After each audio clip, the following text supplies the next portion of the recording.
গতকালকের সকালটা বাংলাদেশের জন্য স্মরণীয় হয়েই থাকবে।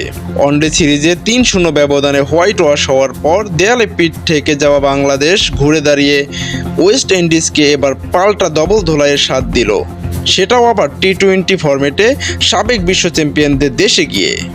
2012 সালে আয়ারল্যান্ডের পর 3 ম্যাচের টি-20 সিরিজে প্রতিপক্ষকে তাদের মাঠে হোয়াইট ওয়াশের স্বাদ দিল বাংলাদেশ।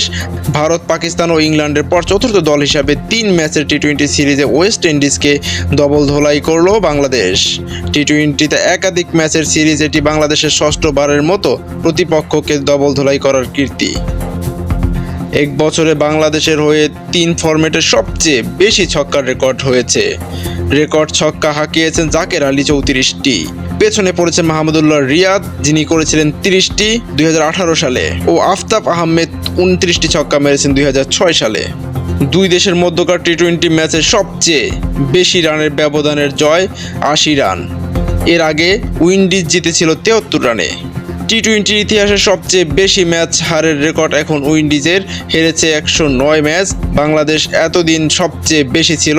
ক্যারিবীয়নদের সিরিজ হারিয়ে নিজেদের বাজে রেকর্ড থেকে মুক্তি পেয়েছে লিটন বাহিনী।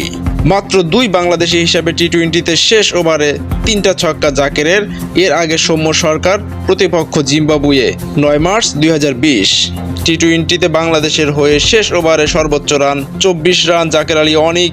গতকাল ওয়েস্ট ইন্ডিজের বিপক্ষে 20 রান মাশরাফি বিন মর্তুজা, প্রতিপক্ষ আয়ারল্যান্ড, 2009 টি-20 বিশ্বকাপ। 20 রান ইয়াসির আলী রাব্বি, প্রতিপক্ষ পাকিস্তান, 2022 সাল। প্রসঙ্গত সিরিজের প্রথম 2 ম্যাচে যথাক্রমে 7 ও 27 রানে জিতেছিল বাংলাদেশ।